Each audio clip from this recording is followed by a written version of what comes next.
Hare Krishna. We are soon starting this session on Bhagawad Gita, which is the introduction and the first chapter of Bhagawad Gita.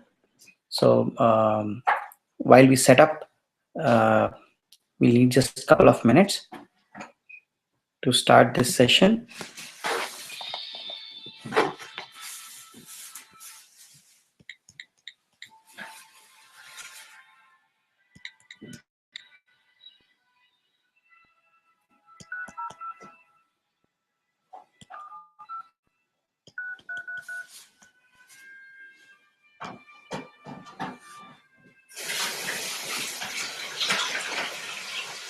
Welcome to the conference call, a service of www.freeconference.com. When you have entered your conference, please announce yourself. While in the conference, you may press 4 for a menu of features and options. Please enter your pre-assigned access code, followed by the pound sign now.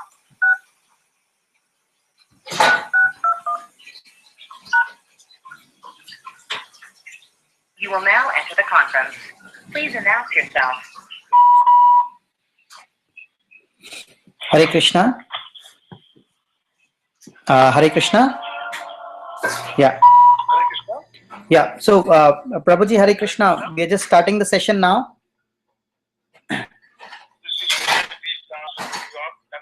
Hare Krishna, Prabhuji. This is Daya Gauranga Das, Dandvat Pranam, and we're just starting this session now. And it is about the introduction of Bhagavad Gita and the first chapter. We'll just take a little glimpse of it. So while we start, we'll just need one more minute to really start off. 1 second.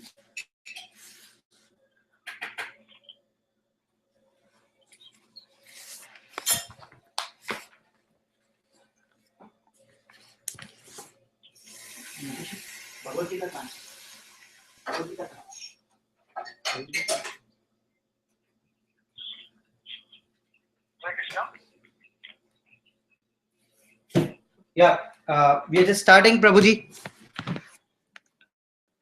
In 1 minute, we'll start. Yeah, Hare Krishna. Hare Krishna, Prabhuji.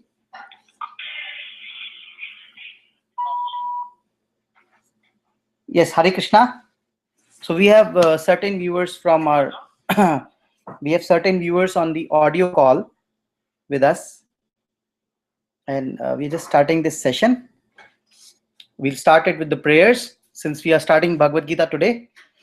Om Agyaatimirandasya Jnananjana Shalakaya Chakshurunmilitam Yena Tasmai Shri Gurave Namaha Shri Chaitanya Manobhishtam Sthapitam Yena Bhutale Swayam Rupa Kadamayam Dadati Swapadantikam Vandeham Shri Gurav Shri Yuta Padakamalam Shri Gurun Vaishnavamscha Shri Rupam Sagrajatam Sahagana Raghunathanvitam Tam Sajivam Sadvaitam Savadhutam Parijana Sahitam Krishna Chaitanya Devam Shri Radha Krishna Padan Sahagana Lalita Shri Vishakhan Vitansha He Krishna Karuna Sindhu Deenabandhu Jagatpate Gopesha Gopika Kanta Radha Kanta Namostute Kanchana Gaurangi Radhe Vrindavaneshwari Vrishpano Sute Devi Pranamami Hari Priye Vancha kalpatarubhyascha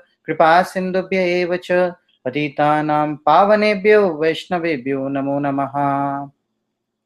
Namo Vishnupadaya Vishnupristhaya Bhutale Srimate Bhaktivedanta Swami Iti Namine Namaste Saraswati Devi Gauravani Pracharine Nirvishesh Shunyavade Paschatya Deshatarine. Jai Shri Krishna Chaitanya Prabhu Nityananda Shri Advaita Gadadhar Shivasadi Gaur Bhaktavinda Hare Krishna Krishna Krishna Hare Hare Hare Rama Rama Rama Hare Hare. Hare Krishna. Well, today we are starting the Bhagavad Gita and it is very, very significant topic. Since we are starting today, so we have to understand a lot of background to what Bhagavad Gita is about and who is the true student of Bhagavad Gita. So I'll be going through some part of introduction of Bhagavad Gita, and also then we will go to the first chapter and we'll try to do first shloka of Bhagavad Gita, and try to set the pace and try to set what exactly are we looking at, when we read Bhagavad Gita. So we will also talk about Gita Mahatma per se, what Prabhupada says, why is Bhagavad Gita so significant. So we'll be reading that. Now, before we start that, we have to understand who can be the student of Bhagavad Gita, who can understand Bhagavad Gita in essence. So it is said that there are various types of people who read Bhagavad Gita, and they read it with different motives. And when they do this with the different motives, it yields to different kinds of results. So there are various motives behind any knowledge which you are trying to gather. If you are trying to gather the knowledge for some material purpose, it will yield a material result. But if you are trying to gather the knowledge for spiritual purpose, it will yield spiritual result. So especially in Bhagavad Gita, Lord Krishna himself says that people come with various desires. Some people come to read Bhagavad Gita because they are just distressed. They don't have any desire, but they are distressed. They are distressed of this material world, and they want to see what can give them respite from this material world. And they just come and, they're just sad, they're distressed, they're in sorrow, and they come and read Bhagavad Gita. Second category of people who are coming and reading Bhagavad Gita are the ones who have many desires, who want something out of it, who do it as a matter of ritualistic practices. Then there is a third category which comes because they just want plain knowledge. They are wanting knowledge from the Bhagavad Gita. So there are various kinds of people who are coming and reading and trying to understand Bhagavad Gita, and every one of them have different understandings. So let me draw your attention towards quantum physics, or probably relativity in physics, which we study. So when we study the theory of relativity, if two cars are approaching each other at the speed of 5 miles per hour, and if you ask any of the car what is the speed of the other car, since they both are approaching towards each other at 5 miles per hour, both the observer in that car would feel that this car is coming to him at a speed of 10 miles per hour. That will be the feeling which observers sitting in both the cars will have, because both the speeds will add up, because both are approaching each other. Both the cars are approaching each other at 5 miles per hour. Suppose both the cars would have been going in the same direction at 5 miles per hour, it would seem to the observer that it is stationary. And it is said in the quantum physics that the result of the experiment depends upon the observer. It has a deeper meaning. Result of the experiment depends upon the observer. That means there is an observer and he's doing some experiment in quantum physics. He would find X result, and there would be another observer B. He is trying to do the same experiment, but he gets it as Y. Why both the results have got both the observers have got different results? Why one observer got X as result while the other got Y as a result? What is the significance in this? Why they did not get the same result? And this is what is being said by quantum physics. So similarly, when we read Bhagavad Gita, the science of Bhagavad Gita, which is also a science. In fact, science is a word which has originated from the word Sankhya in Sanskrit, which means analytical study. Why is that they're getting different results? So similarly, it is said in the Bhagavad Gita or in the scriptures that if somebody is in the mode of goodness and he reads these scriptures in that mode, he gets a different result. If somebody is in the mode of passion, he gets a different result. If somebody is trying to read these scriptures in the mode of ignorance, he gets a different result. Ignorance can be of different levels. So in Bhagavad Gita, typically two levels are defined in which the people try to read this scripture.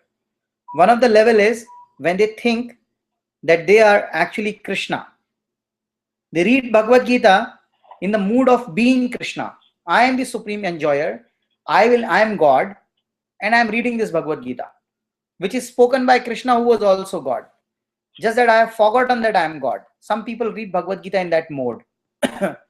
If you read Bhagavad Gita in that mode, I'm sorry to say, and also confirmed by Prabhupada in Bhagavad Gita many number of times, that we will never be able to get the true knowledge of Bhagavad Gita.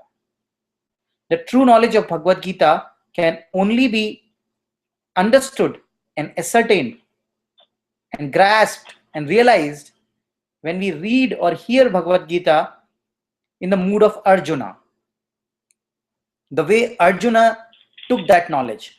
So when you take this Bhagavad Gita in the mood of Arjuna, which means as a disciple, disciple is a word which is very, very significant again, both in English and in Sanskrit. In Sanskrit, disciple means shishya. Both these words have originated from the root word. In Sanskrit, shishya has come from the word shasan. So shishya is the one who can impose a shasan of somebody upon him, who is ready to surrender. Only he can be a shishya. One who cannot be dependent on somebody, one who cannot be surrendered to somebody, he cannot become a shishya. So first quality of becoming a disciple or a shishya is to surrender. Similarly, the English word disciple has come from the word discipline. So we have to be disciplined to be a student. If we want to become a student of Bhagavad Gita, if we want to become a student of anything particularly, if you want to learn how to drive a car, you have to surrender to somebody who can teach you how to how to drive a car. And if you don't listen to him, then it's of no consequence, because we will never learn how to drive a car if we keep obeying the person who is trying to teach us.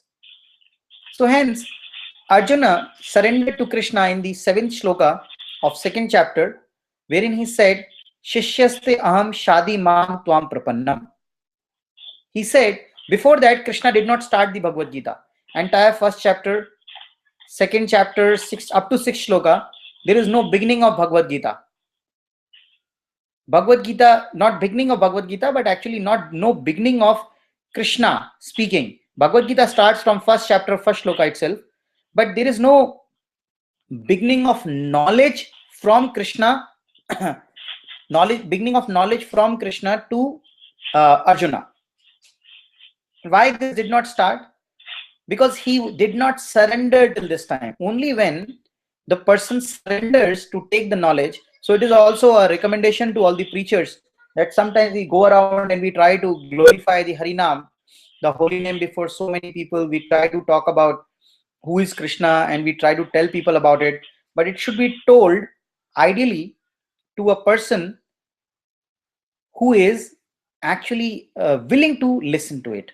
So like now we have certain viewers with us on this particular session, and we have many viewers who are with us on the phone. So while there are so many viewers here, they are willing to listen and they are part of this session. So we are speaking the science of Bhagavad Gita to them. And I'm repeatedly calling it science because science is something where you do the experiment. Science is something where you do the experiment and you get the result.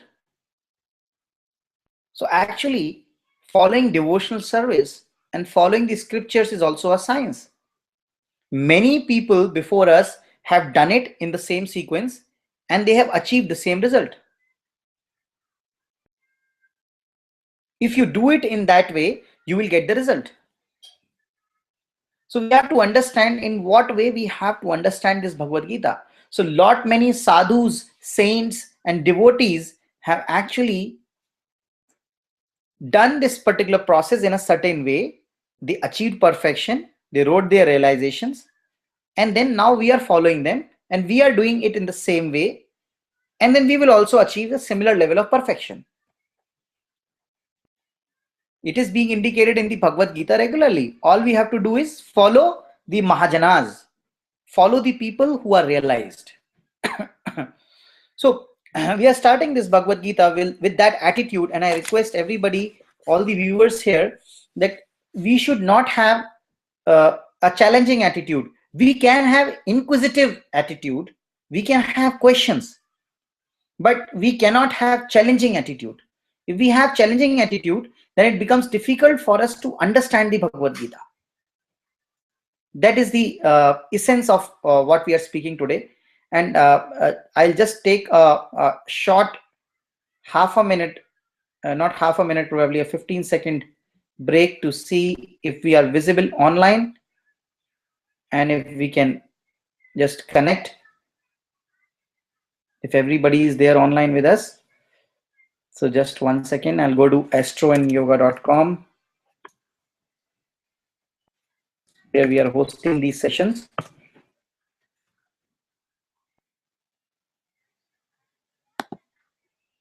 I just want to understand if everybody is able to hear and see.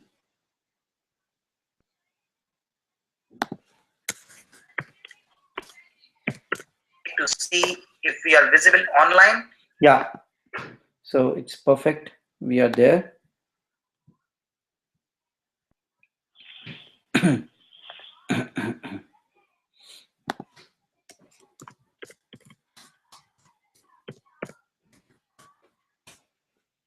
Okay, great. So so we are just starting this session. 1 second, please.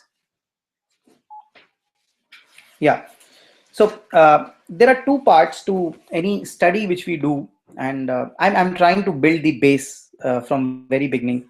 I'm sure most of you would know it. Most of us are already a practicing devotee here, and I'm sure most of us would already be knowing this knowledge. I'm only trying to chew on the remnants of what senior devotees have left, and I'm following. Let me also submit this and tell everybody that I'm following Chaitanya Charan Prabhu's literature and his sessions, and I'm speaking what he has spoken. I'm speaking it like a parrot, and I'm just repeating what he has spoken. So if somebody has to, and he's possibly repeating, obviously, since we are all coming from the parampara system, we are repeating what Prabhupada has said. We are repeating from what Bhaktisiddhanta Saraswati Thakur has said. We are repeating what previous acharyas have said. Madhvacharya has said. We are repeating what Brahma has said. We are repeating what Krishna told to Brahma once. So it is all a knowledge in the disciplic succession which is coming to us. So there are two parts in which we try to understand anything. So one is analysis, another is synthesis. Now, what is the meaning of analysis and synthesis?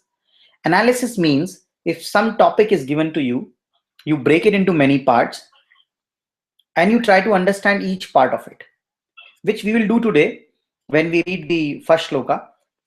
And synthesis would mean, suppose there are 5 parts which are told to you. You see how are these 5 parts connected. That is synthesis. So suppose I say that Bhagavad Gita has 5 basic elements. It gives us the knowledge of 5 basic elements. And these 5 basic elements are Jiva, which is the soul, living entity like you and me. Ishvara, which means the supreme controller, which is Krishna. Prakriti, which means the material manifestation around us. Kal, which means time. Time has its significance. So right now we are in a Kali Yuga. We cannot be acting on the platform of Satyuga. In Satyuga, people used to live for 1 lakh years, and the devotional practice was to do tapasya for 60,000 years. Now the question is, if devotional practice in Satyuga was to do 60,000 years of of tapasya, can we enact that in our short lifespan of 70 years as compared to 60,000 years of tapasya? We cannot. So Kal is very, very important. Kal is also explained in Bhagavad Gita. So again, I repeat, Jiva, which means soul, Second is Ishvara, which means Krishna. Third is Prakriti, which is material manifestation, Prakriti. Fourth is Kal. And the fifth one is Karma. Bhagavad Gita tells us the philosophy or the concept of karma. It tells us why bad things happen to good people. It tells us what is karma, what is vikarma, what is akarma. Many, spoken about in the third chapter and the fourth chapter constantly. So basically, now when we see these five things, suppose somebody is speaking about one gentleman who committed suicide lately, very, very recently in India, by hanging himself by a tree, and it was a rally of Aam Aadmi Party. Somebody can speak about that, and then he says, okay, there was a bomb blast in Pakistan, and it tells us about what is happening to the presidential elections race in America, in US. It tells us about how cold is Alaska. It tells us about how people have gone on to Mars. And if we seek some kind of connection in this, it doesn't seem anywhere connected. It looks like just a news, as if a news channel is broadcasting a news, and that's all. We cannot find a connection. But when Shastras are spoken, when the scriptures are given, there is a connection. It is not just a news. It is not as a story, for that matter. There is a synthesis in everything. So in these five things which we just discussed, Jiva, Ishvara, Prakriti, Kal, and Karma. In these five things, there is a connection. What is the connection? The connection is how can we develop spiritually. All these five things are oriented towards our development spiritually. That is the significance. So we will do analysis, but synthesis is very, very important. We have to understand how these things are connected. Most of the time, we are reading these shlokas of Bhagavad Gita, and when we are reading these shlokas, we go at shloka 1, we understand the meaning, the translation, we go to purport, and then we move to shloka 2, and then we move to shloka 3. By the time we are on 10th shloka, we don't relate to how first shloka is connected to 10th shloka. So we always have to have an overview of where we are, why we are here, what is the sequence in which this literature is being spoken, what is the significance in which this scripture is being spoken, why is this spoken at this time, why was this not spoken earlier. All these questions must be asked. And that is the true detailed study of Bhagavad Gita. Well, now I would like to move to a little bit of, Bhagavad Gita is the most glorified literature which we have. But before we move to it, we would like to understand what is it, how is it, and and what are the true glories of Bhagavad Gita and how it has been glorified by various people from Bhagavad Gita Mahatma. So Bhagavad Gita Mahatma means a book which tells us what is the significance of Bhagavad Gita. So before we read anything, it is important and very, very significant for us to understand why are we reading it. What is the significance? What will I derive out of this? So which is what we will do today. And we'll obviously start the first shloka of Bhagavad Gita, try to understand a little bit in detail. So first important thing is, let us try to understand the scriptures in some way. How are the scriptures divided? So scriptures are primarily divided into two categories. One category is known as Shruti and other is known as Smriti. Shruti, as the word indicates in Sanskrit, means one which we have heard, Shruti. And Smriti means, so let's come back to Smriti in a while. Let us understand what Shruti is. We have heard, but from where we have heard this? What is the significance of this hearing? Shrutis are those which are heard directly from the Lord. When you hear directly from the Lord, from the Supreme Personality of Godhead, it is considered Shruti. And after it is heard from the Lord, you just repeat it and recite it as it is and move it forward to the other person. So for example, I can pick one shloka from the Vedas. I'm referring to Vedas right now. So I pick one shloka from the Vedas and I just recite it as it is. I don't give my own interpretation or meaning to it, and I just pass it on to next generation. And the next generation passes on to the other next generation. And this is how that shloka keeps moving from one person to another to another. When I do this, what I'm essentially doing is I'm just passing on the knowledge, same knowledge which is coming from the Supreme Personality of Godhead. These literatures are known as Shruti. What all comprises Shruti? Vedas comprises Shruti, all the four Vedas. Upanishads are Shrutis. That means spoken by the Lord directly and taken. Quran is a Shruti. So basically, these literatures, various literatures are Shruti. Now there's something which is known as Smriti. What does Smriti means? Smriti means when you take that knowledge, you imbibe that knowledge within yourself, you become realized in that knowledge. After you become realized in that knowledge, then you reflect upon that knowledge and you express it. You express it in multiple ways. You express it in terms of history. You express it in terms of stories which are supporting, like Puranas. And you express it in terms of your interpretations. This is part of Smriti. And Smriti, only certain people are entitled who are realized. I cannot start writing a Smriti Shastra or a Puran. I cannot write a Puran because if I write Puran, it will be faulty because I'm not realized. So first I have to be realized. After I am considered a realized soul, then I can write a book which will be considered as a Smriti. And Smriti is always supporting Shruti. Smriti or the Itihasas or the histories and the Puranas are such stories which are always supporting the Shruti Shastra. The knowledge is coming from Krishna directly. And these Puranas are sometimes, for example, as I told you that I can talk about Satyuga, I can talk about Treta Yuga and Dwapar Yuga, but the parameters which were there will not work in Kali Yuga. Because Kali Yuga is a age of Kali. It is age of Klesha. We cannot concentrate even for 1 minute. When we are chanting Hare Krishna, Krishna Krishna, Hare Hare, Hare Ram, Ram Ram, Hare Hare, are we able to concentrate our mind? We are not able to concentrate our mind. Our mind runs hither, thither, everywhere. So when this is happening, then can we apply the meditation and the tapasya process of Satyuga in Kali Yuga? We cannot. And hence, these Puranas and these Shastras, they give us what we have to do in Kali Yuga. And hence it is important that somebody who is more realized gives us the reference point of this age, especially to the conditioned souls. So we are conditioned today, and I have today given you the example of a TV news channel. I have given you the example of quantum physics. I have given you an example of theory of relativity from physics.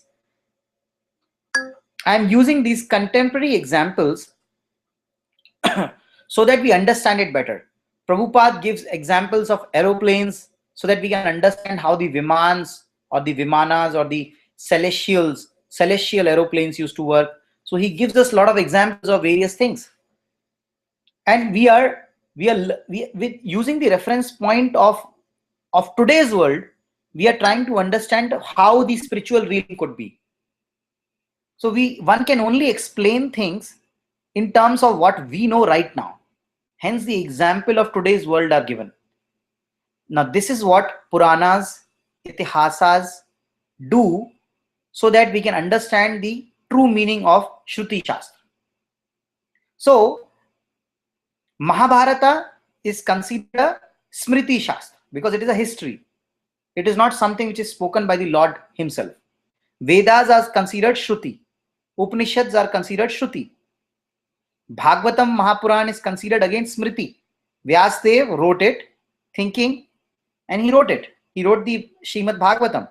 Bhagawad Gita is part of Mahabharata and Mahabharata is considered Smriti. So Bhagavad Gita is considered Smriti.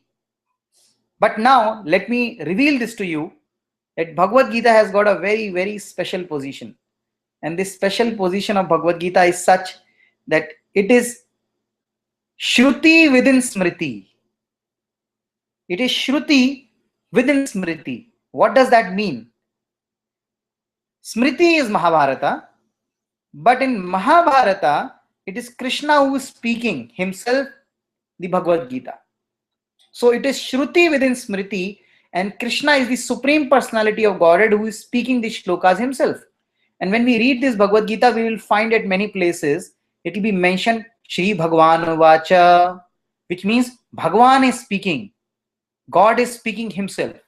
I have already explained in previous sessions that Bhagavan is a very, very significant word. It has not originated out of the blue. It has got a huge significance, and the significance is that that significance is that Bhagavan word, like Dhanavan means one who has wealth. Shauryavan means one who has Shaurya. Similarly, word Bhagavan means one who has Bhaga.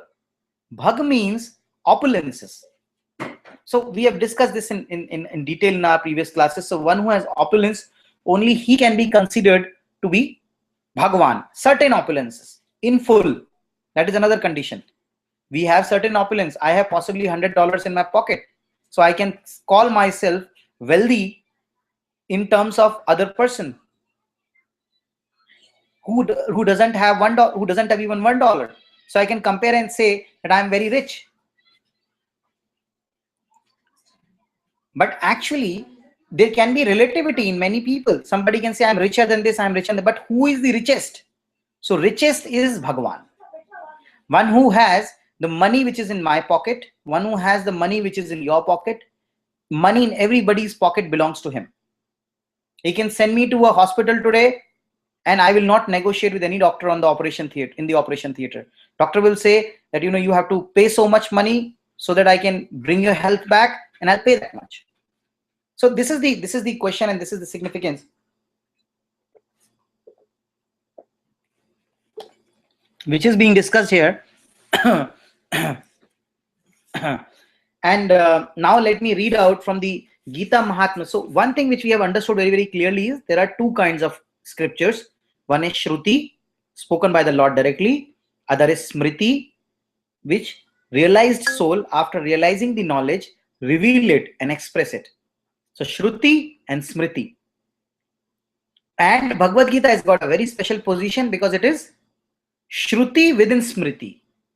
It is part of Mahabharata, but it is Shruti. So we have understood this. Now I would like to read something from Gita Mahatma. It is the first shloka of Gita Mahatma, which says, I'm just repeating and reciting this for you, just quoting it.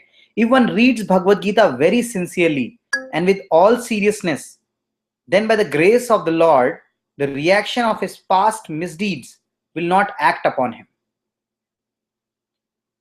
So what is very clearly being mentioned here is Purva Janma Kritani cha Naiva Santihi Papani. So one who reads Bhagavad Gita very sincerely and with all seriousness, then by the grace of the Lord, his past misdeeds will not act upon them.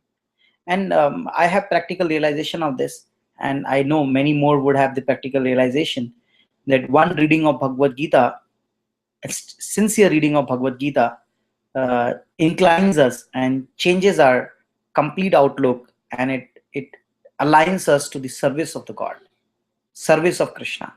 It aligns us to the service of Shri Radha Krishna. One good reading of Bhagavad Gita, end to end, cover to cover, and that's all. So I mean, that's all we need, that's all we require. One good reading of Bhagavad Gita, end to end, cover to cover, and after that we'll be inclined to read it again and again. But that first reading, a sincere reading, a serious reading, would change our life completely. Well, I'm just nothing, still giving a slider a little bit, then it will begin. What is happening? There's no telecast. I'm not able to see. Oh, there is no telecast. And if we can just connect, if everybody is there online with us, are you? I'll go to astroandyoga.com. Are you able to see? Please type it in the these sessions. Please type it in the chat box if you are able to see, and I just want to understand the telecast is on. able to hear and see, as compared to 60,000 years of his past misdeed. Oh, there is no telecast? Okay, I am able to see it. So I hope you're all able to see. If you are, then okay. So I got one response. So let me continue. And anyways, people who are not able to see can see the recording. It is there on the YouTube. So thank you. So we are just moving forward. So I was just sharing that one good reading of Bhagavad Gita can change our life, and let us all be inspired to at least read it once, cover to cover. People are using it in many ways. People are using Bhagavad Gita. Is there in every court in India where people put their hand on the Bhagavad Gita and they say, "मैं कसम खा के कहता हूँ that I will not lie and I'll be truthful." So people are using Bhagavad Gita for various purposes, but the true purpose of Bhagavad Gita is to understand the science of self-realization, is to understand who is the supreme personality of Godhead, is to understand what is our position. And so this is the first Gita Mahatma second shloka, which says, if one reads Bhagavad Gita very sincerely with all seriousness, then by the grace of the Lord, the reactions of his past misdeeds will not act upon him. And then once this happens, then what happens after this? So then there is Gita Mahatma 3, which says, Mala nirmochanam pumsam jalasnanam dine dine sakrat gitamrata snanam samsar malanashanam. Samsara malanashanam. Entire mal, or the impurities which we have accumulated over the ages because of this material life, all that will get vanquished. So it says, I will just translate it. One may cleanse himself daily by taking bath in water. So you may, all of us take bath daily in the water, and it is said, but if one takes a bath even once in the sacred Ganges of Bhagavad Gita, for him the dirt of material life is altogether vanquished. Just give it a shot. Try it out in your life once. We have heard so much about Bhagavad Gita. We have heard so many people talking about Bhagavad Gita, and so many people lecturing on Bhagavad Gita. We have heard so much about it. Why not? Let's give it a shot in this life. Read it once. While we are trying to do this course in detail, I would request all of you to please also do a self-study at your home. Try to read Bhagavad Gita. Try to read from cover to cover, not leaving any single word. So I'm just turning back again to this.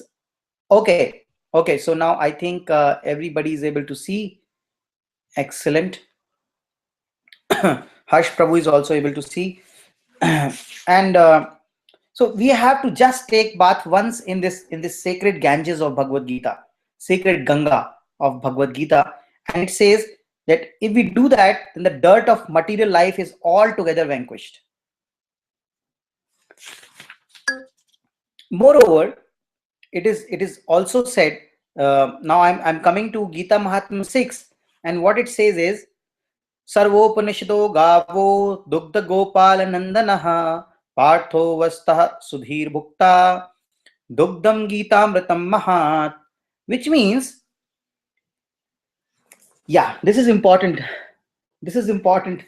So there is, why is it known as Gita? It is known as Gita because it is Geet. It is a song of Krishna. Bhagavad Gita, song of Krishna. Krishna is singing this. All these shlokas can be sung. So it is sung, basically. It is sung in a way.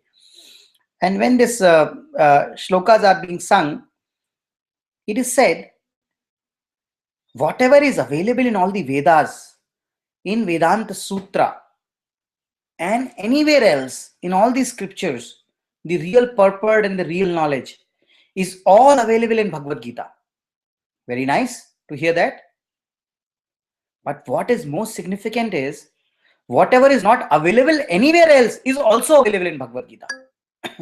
There is such knowledge also in Bhagavad Gita which is not available anywhere else. That is the significance of Bhagavad Gita. That is the essence of Bhagavad Gita. Whatever is available everywhere else is certainly available in Bhagavad Gita, but whatever is some things which are not available anywhere is also available in Bhagavad Gita. And it is sought out by the questions of Arjuna, who is asking questions like you and me. And once this is known to us, then what is left? It is said, this Gitopnishad, Bhagavad Gita, the essence, Bhagavad Gita is also known as Gitopnishad. And it says this Gitopnishad, Bhagavad Gita, the essence of all Upanishads, is just like a cow. And Lord Arjuna, who is famous as a cowherd boy, is milking this cow. Arjuna is like a calf. And learned scholars and pure devotees are there to drink the nectar of Bhagavad Gita. So we are all drinking. Arjuna is like a calf who drank this Bhagavad Gita's nectar. Krishna is like a Krishna is considered to be a cowherd boy who is milking all the Upanishads and Vedas and is presenting this book to us. So this is the significance. We'll move a little bit further. Before we move a little bit further, I would like to share some statistical features about Bhagavad Gita. Or just before that, let us consider one more shloka of Gita Mahatma, which is spoken by Shankaracharya himself. So Shankaracharya propounded the philosophy of Brahma Satya Jagat Mithya. Only Brahma is Satya and this world is illusion. So you, me, all of us are illusion as per Shankaracharya philosophy. We are not seeing this video. We are just here. It is all illusion. This laptop is illusion, which I am using in the service of Krishna. You and me are illusion. The interactions which we are having is illusion. And we are in illusion because we don't realize that we are God. This was the philosophy propounded by Shankaracharya, and it was known as Mayavad philosophy, but which is not the correct philosophy. The correct thing is Brahma is Satya, for sure. We are also Satya. As living entities, we are also Satya. And this world around us is also Satya. For example, many a times you will have suppose somebody has a toothache. And if he has a toothache, he cannot say, no, this is not true. This is not happening to me. I don't have toothache. I'm fine. This is not happening. This is just illusion. One cannot say that. Everybody has to agree that yes, it is happening to me right now and I'm suffering because of it. So that means this philosophy of negating this world as illusion is a false philosophy.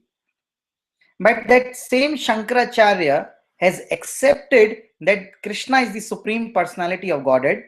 He has accepted the authority of Bhagavad Gita. And I'm going to recite this shloka because this is very, very important shloka from Gita Mahatma. And we are in the age of standardization. So when we are in the age of standardization, we say, don't tell us too many things. Just tell me one thing which I can follow. Just tell me one thing. What should I follow? Don't give me 100 books. Read that, read this, read so many things. Don't give me that. Give me one thing which I can read. Give me one thing which I can follow. Give me one thing which is essence of everything which I can do. So that is what Shankaracharya himself, who propounded the theory of Mayavad philosophy, and later on, obviously, he agreed and he said, Bhaj Govindam, Bhaj Govindam, Bhaj Govindam Mudmate. So why he said this, well, let me just read it out to you. What he said, Ekam Shastram Devaki Putra Gitam. There is only one Shastra which we should read. What is that Shastra? Ekam Shastram. What we should read? Devaki Putra Gitam. Whose Geet? Devaki Putra. Who is Devaki Putra? Only Krishna known as Devaki Putra. Next, Eko Devo Devaki Putraiva. Only one Dev is there. Only one supreme personality of Godhead is there. Even Quran says this. Quran says, La ilaha illallah Muhammadu Rasulullah. Pehla kalma tayyab, tayyab mane pak. La ilaha illallah Muhammadu Rasulullah. Which means, illah is being used 3-4 times, which means there is only one God. There are not many. Quran is saying this. Bible is saying, Jesus says, I am the Son of God, the Father, and we all are Holy Spirits. Trinity. Who is Father? Father is one. How can there be more than one Father? Even genetically, more than one Father is not possible. Jesus Christ says, I am Son. There is Father, his name is Christ. And Prabhupada explained this to Father Emmanuel, that Christ is the word which has originated from the word Christos, which means as anointed one, and Krishna also means the same. So Christ and Krishna are actually same word. In fact, he further elaborated this by saying that Brajvasis in love used to call Krishna as Krisht, Kanhaiya, Kana, Krisht, Christ, which is as we are trying to pronounce Christ or Christos in Latin. So this is the significance. And so here he says all these scriptures are talking about the same thing. There is only one God. And here also, we also believe that there is only one God. There are not many gods. Many gods, capital Gods, gods, is grammatically a wrong word, because this word is not correct. Like hairs is a wrong word. We cannot have hairs grammatically. It can be just hair, Hair. It cannot be Hairs. So similarly, God can only be one grammatically. Eko Devo Devaki Putra Eva. When you add Eva in Sanskrit, EVA, Eva, it means certainly. Certainly there is only one. Devaki Putraiva. And it further says, Eko mantras tasya namaniyani. Only one mantra. What is that mantra? His names. What is the mantra which we chant? Hare Krishna, Krishna Krishna, Hare Hare, Hare Ram, Ram Ram, Hare Hare. In this mantra or Maha Mantra, there are three words used in various kinds of permutation and combinations. One of them is Hare, other is Krishna, and third one is Ram. So Hare Krishna, Krishna Krishna, Hare Hare, Hare Ram, Ram Ram, Hare Hare. We are using these three words in various permutation combination as given by the Mahajanas, as given by Chaitanya Mahaprabhu to us, and we are chanting it. And these three are actually names of the Lord, which is what Shankaracharya also said. What did he say? Eko mantras tasya namani yani. His names. Only one mantra should be there, not many mantras. Only one mantra. That mantra should be his names. Karmapi ekam tasya devasya seva. What should be our karma?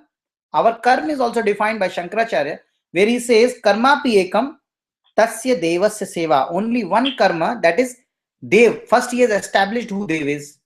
Who is the Dev? Dev is Krishna, Devaki Putraiva, he has said. Then what he has done is, he has told us what should be our job. Our job should be to serve that same Dev. That should be our job. So now, while we have understood this, and we have understood this part, that how significant Bhagavad Gita is, how relevant Bhagavad Gita can be, we have understood this very, very clearly. That if we read this once, it will change our life. It will certainly bring a positive change in our life. We all should be inspired to read it, but with the mood of Arjuna. Inquisitiveness, but not challenging. There's a difference between inquisitive mood and challenging mood. Inquisitive mood, when you are actually seeing a solution to a question which you have or a problem that you're facing. And challenging means when you just want to ask question to put the other person down and to see that other person is not able to answer it, and you rejoice in that. We should become more sad if we are not getting answers to our question. We all are here to seek answers. We have to be inquisitive like Arjuna, who had complete faith in the authority of Krishna, and he was asking all right questions, and Arjuna and Krishna was answering it for him. So we have to be very, very serious student of Bhagavad Gita while we started today. Now, let me try to share certain statistics with you here. Yeah.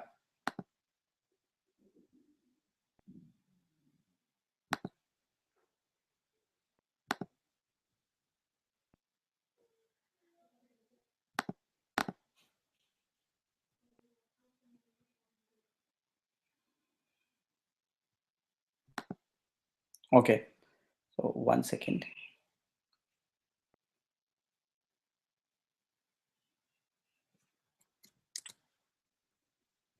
I think now I'll find the screen.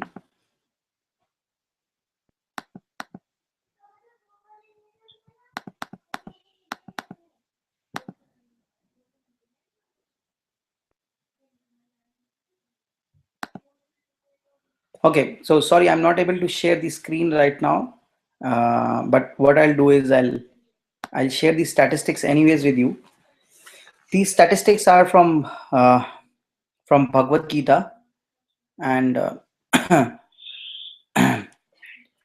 so there are different voices in Bhagavad Gita.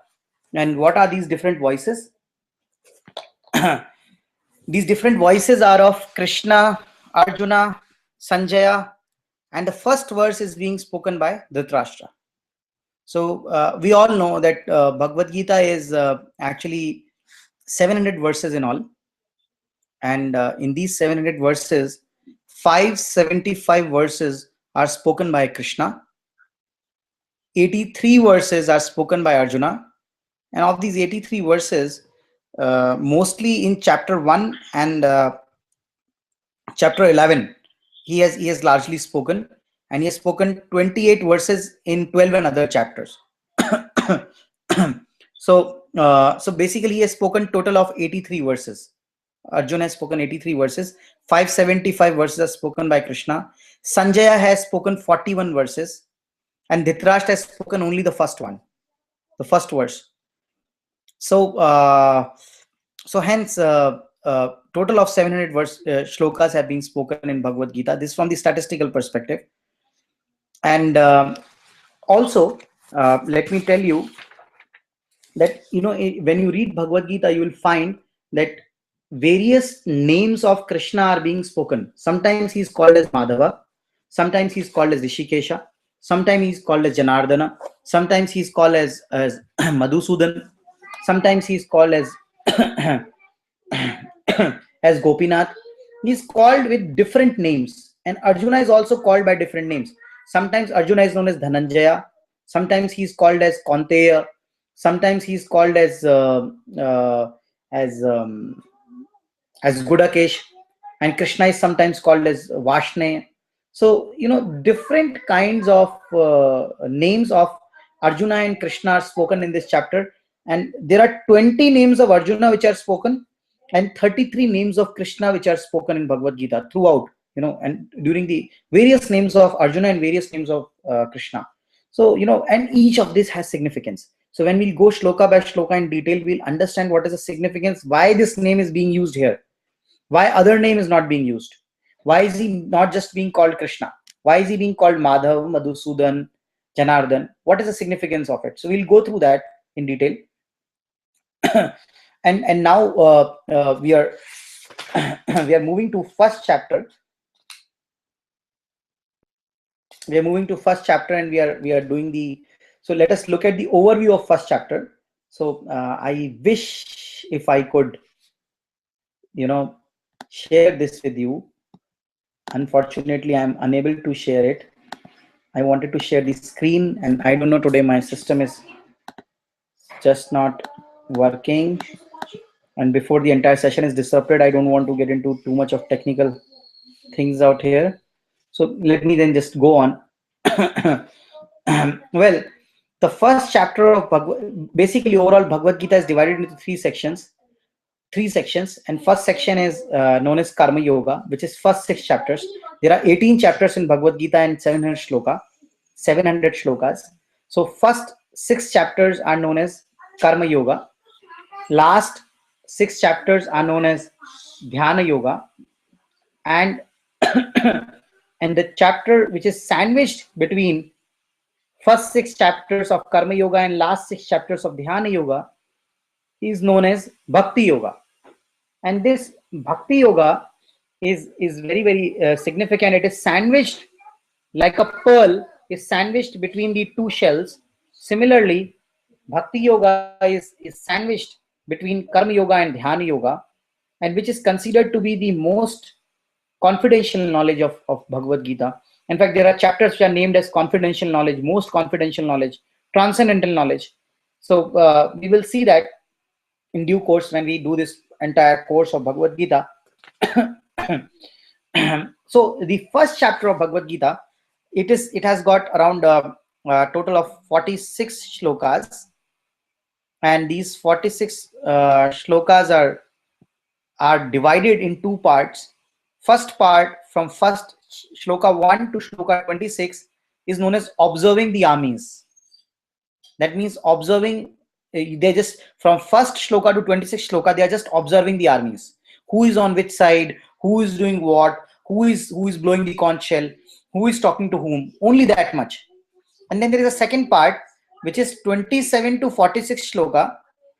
So 1 to 26 is known as observing the armies, and in Sanskrit it is known as Sand Nirikshan Yoga. And from 27 to 46 is known as Arjuna's lamentation. When Arjuna actually starts crying foul and he becomes sorrowful, he becomes too sad and he laments, how can I kill these people? So basically from 1 to 26, we are observing the armies. 27 to 46, it is just about Arjuna's lamentation. Arjuna gives 4 reasons. He gives the reason of compassion. He gives the reason of enjoyment. He gives the reason of fear of sinful reactions. And the fourth one, which is very, very deep reason, he gives the reason of destruction of family traditions. So he gave 4 reasons very, very logically. When we go through these sessions, we'll see how logically Arjuna has put these points forward. How logically he's putting these points forward and bringing it forward. So we will read it. And this part, second part, is known as Arjun Vishad Yoga. So observing of armies, which is first part, is known as Sand Nirikshan Yoga. And second part is Arjun Vishad Yoga. Now a question may arise. Krishna has not started speaking in the first chapter. Moreover, throughout the Bhagavad Gita, you are talking about yog. You spoke about first 6 chapters as karma yoga, last 6 chapters as dhyana yoga, and middle 6 chapters as bhakti yoga. So there is yog. Moreover, the first chapter, first part 1 to 26, which is Sand Nirikshan Yoga, this Sand Nirikshan Yoga is also called as yoga. So observing the army is also yoga. So now the question is, what is it about? Why is it called yoga again and again? So if we look at essence of it, yoga actually means necessarily yoga means to join. What are we joining? We are joining soul to the super soul. We are joining Atma to Paramatma, or we are aligning our activities to the Supreme Personality of Godhead.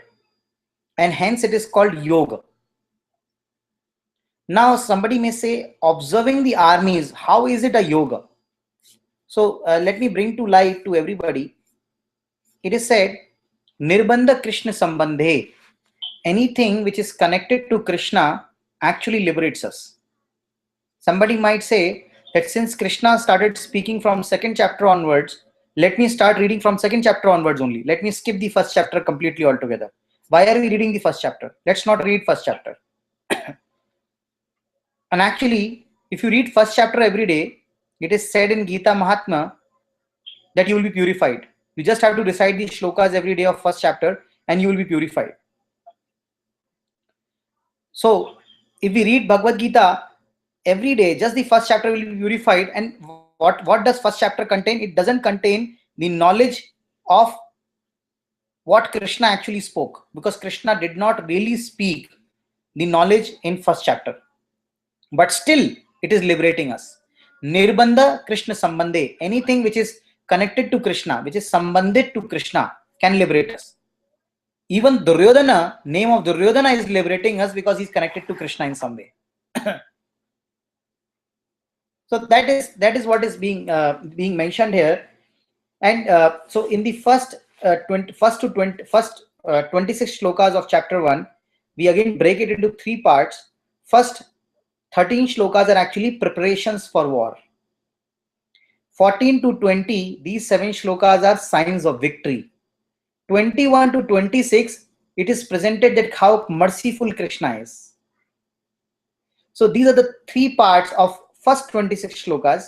And what we are starting today is the first shloka of Bhagavad Gita, which is part of observing the armies, and sub observing the armies is preparation for war.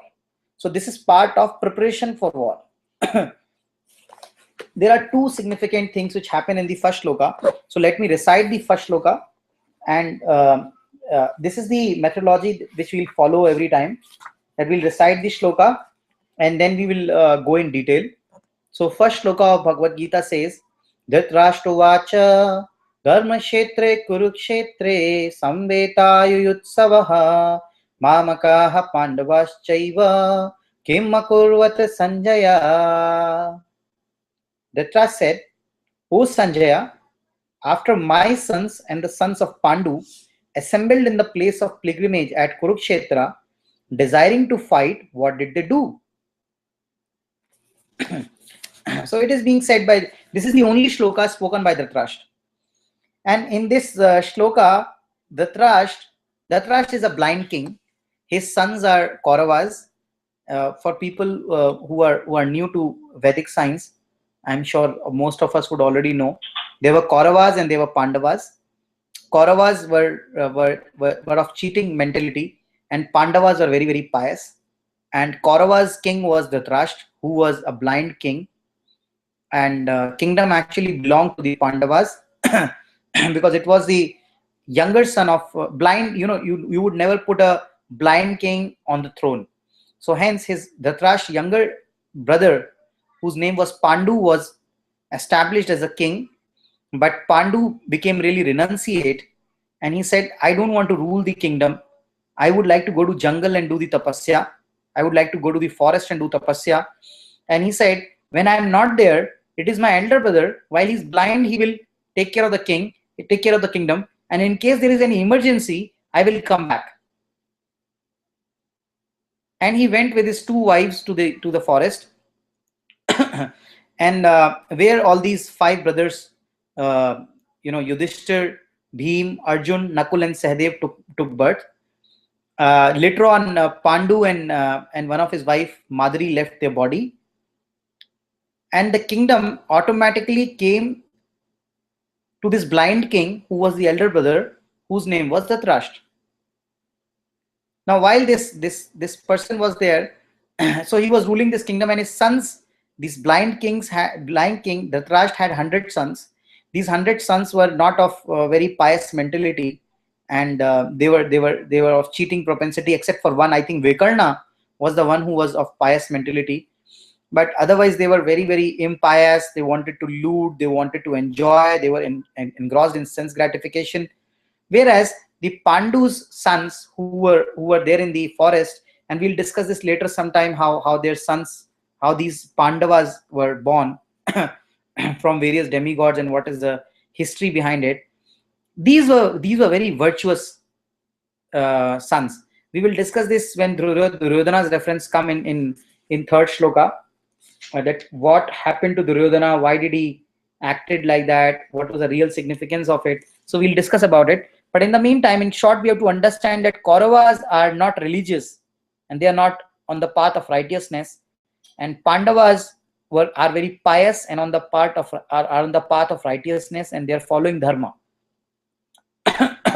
So then Dhritarashtra, who is a blind king, and when this war was to start between Pandavas and Kauravas, it was called as Dharma Yuddha. Dharma Yuddha means it is a religious war. Religious means who is right and who is wrong. Today, who is right and who is wrong is decided on the basis of the fact that I can say I am right and you are saying you are right, and there is no common ground to it. But actually, there is always a common ground, and this common ground is about scriptures which are given to us, law books which are given to us. So today, if court has to decide who is a sinner, or not the sinner, but who is the culprit, who is the one who has done something wrong, if court has to decide it, it will decide on the basis of the law which has been established for that country. Similarly, there are law books given for this mankind overall, and these law books are Bhagawad Gita, Srimad Bhagavatam, Quran, Bible. On the basis of these scriptures, we define what is right and what is wrong for us. So similarly, as per the dharmic or the religious scriptures, it was understood that Kauravas were not pious. They were doing wrong things. They were not on the path of righteousness. And Pandavas were pious. This blind king, Dhritarashtra, who was sitting on the throne, he had a father who was a saint. His name was Vyasdev, who compiled all the Vedas, who is the literary incarnation of the god. He came and he tried to stop Dhritarashtra, and he said, why don't you control your sons? Stop this war. You know your son is on the wrong side. When Vyasdev told this to Dhritarashtra, who is the blind king, Dhritarashtra replied back that I know what is right and what is wrong, but I cannot stop my son Duryodhana. Actually, he was the king. Dhritarashtra was the king. He could have stopped this fight. He could have stopped this war, but he was attached. He was a weak king. Where does the weakness come from? Weakness comes from attachment. Whenever we have attachment, this shloka is a direct representation of what happens when we are attached. We become blind. He was not just physically blind, but he was also spiritually blind. So when the literary incarnation of God himself in the form of Vyasdev comes and tells him that please stop this war, he doesn't agree. And then Vyasdev told him that see, this is the very, very significant war which is happening in the history of mankind. You should see it. I will give you the eyes. I will give you the transcendental eyes. But Dhritarashtra, being weak at heart, he said, I don't want eyes. You give them to my servant whose name is Sanjaya. So that is why thereafter Vyasdev gave those transcendental eyes to Sanjaya to mystically see the live telecast and then narrate the same live telecast to Dhritarashtra. This live telecast was different from the live telecast which we have today's. Cameras, and we put cameras outside the field of a cricket stadium and we see it. This live telecast was of such an order where Sanjay was able to walk in the battlefield, but no weapon would kill him. That was the potency of this. He can walk around wherever he wants, he can go. If you want to see Arjuna, a fight between Arjuna and Karna, he can go and see that and stand between two of them and see what kind of weapons are being shot from both sides. Still nothing will penetrate through him. He had received a transcendental eyes.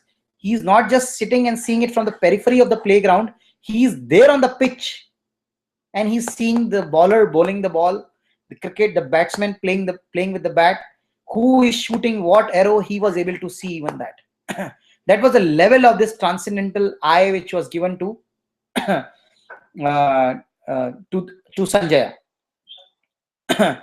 So this was the significance, and to take this shloka in detail, I would like to take it in the next class, where we'll do again 1 to 7 in detail. And because today we are already short of time, and we'll close this class today. We'll close this session today. And in case somebody has a point, comment, correction, please let me know, and we can discuss it right away. Any question or any comment which Yes, Prabhuji, Hare Krishna. Yes, Prabhuji, Hare Krishna. Prabhuji, do you have a recording also for the today's lecture? Yeah, it is available on YouTube. So I can send the link of today's seminar. Okay,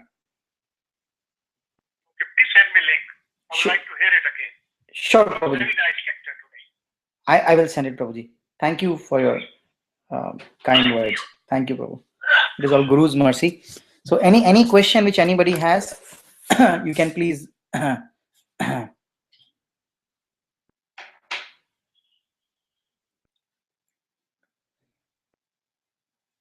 Yeah, you can watch it again. I will share the link right now, in fact, and in this particular seminar itself. So there is a YouTube channel, and through that YouTube channel you can watch it. And sorry. Have you sent me the link? No, I've just shared it online in the chat box. I'll send you the link separately, Prabhuji. Yeah, please send me some. I will send it 100%. So those of you who have missed it can see it again on that YouTube link. And in case there is any question, we can answer it right now. Yes, I can see Padmakshi Radhika Mataji typing something. Well, I actually wanted to share 2 slides, but couldn't do it today because somehow system did not allow me. I will see if I can do it right now. Oh yes, now I'm able to do it. So let me just see if I can. You can do it the next.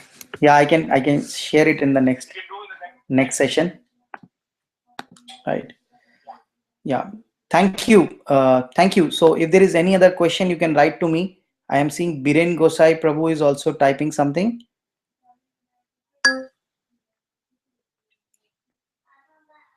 Thank you, Kiran Prabhu. Very grateful to you. And we look forward to seeing everybody in the next session. It will be, we are going to dive deep into Bhagavad Gita, and we are really going to, it will be Mahabharata and Bhagavad Gita together actually. So there will be stories from Mahabharata, there will be stories, there will be knowledge from Bhagavad Gita, all synthesized together. So we look forward to seeing all of you again. Every Thursday it is at 8:30.